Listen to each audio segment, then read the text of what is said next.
আমি তো ভুলের কথা। আচ্ছা মনে করেন আমার পাশে দাঁড়াইছে, হ্যাঁ আমি one sided love for me, এটা আমার একটা ক্রাশ অনেক বড়। আফ্রিদিকে বিয়ে করতে চাচ্ছ? দেখা নাই আমাদের নিয়ে কিছু না এবার কিছু লেখেন এবার এবার কাউকে না জানিয়ে বিয়ে করায় তৌহিদ আফ্রিদির উপর রেগে আগুন নায়িকা প্রার্থনা ফারদিন দিঘি। তৌহিদ আফ্রিদির বিয়ে নিয়ে কি বলল দিঘি, জানতে সম্পূর্ণ ভিডিও দেখুন। সম্প্রতি আত্মগোপনে থেকে দীর্ঘদিনের প্রেমিকা রাইসাকে বিয়ে করেন ইউটিউবার তৌহিদ উদ্দিন আফ্রিদি। নিজের পছন্দের প্রেমিকা রাইসাকে বিয়ে করলেন দেশের এই আলোচিত ইউটিউবার। অনেকদিন ধরে রাইসার সঙ্গে তৌহিদ আফ্রিদির প্রেমের গুঞ্জন বাতাসে ভাসছিল, তবে বিষয়টিকে গুঞ্জন বলে উড়িয়ে দিচ্ছিলেন তিনি। এবার বিয়ের ছবি প্রকাশ পেতেই নেটিজেনদের বুঝতে বাকি থাকছে না। অন্যদিকে দীর্ঘদিন ধরে নায়িকা প্রার্থনা ফারদিন দিঘির সাথে ইউটিউবার আফ্রিদির প্রেমের গুঞ্জন প্রায় শোনা যেত।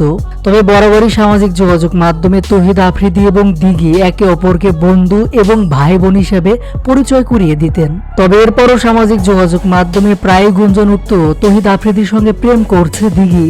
সবশেষ গত 3 দিন আগেও এমন প্রেমের গুঞ্জন উঠেছিল আফ্রিদির সঙ্গে প্রেম করছে দিঘি। গুঞ্জন চাউর হলে তখন দিঘি বলেন, তৌহিদ আফ্রিদির সঙ্গে এখনো ভালো বন্ধুত্ব আমার। বন্ধুত্বের কোনো সময় থাকে না, বিষয়টা এমন না যে এখন বন্ধুত্ব আছে পরে বন্ধুত্ব থাকবে না। সবসময় সে আমার বন্ধু, একজন ভালো বন্ধু। আমাদের মিডিয়ায় বন্ধুত্ব নিয়ে অনেক বেশি কথাই হয়ে থাকে, এটা অনেকটা মন গড়া কথাও।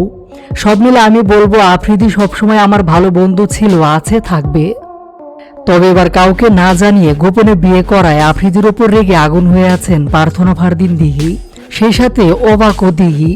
শুধু দিঘি নয়, দেশের আরো বেশ কিছু ইনফ্লুয়েন্সার থেকে শুরু করে সাধারণ নেটিজেনরাও অবাক, কেননা কোনো রকম আলোচনা ছাড়াই হুট করে বিয়ে করলেন আফ্রিদি।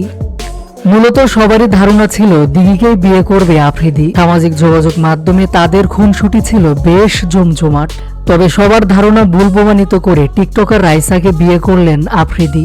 আর এতে করে তৌহিদ আফ্রিদির সাথে দিঘির দীর্ঘদিনের প্রেমের গুঞ্জনের অবসান হয়েছে।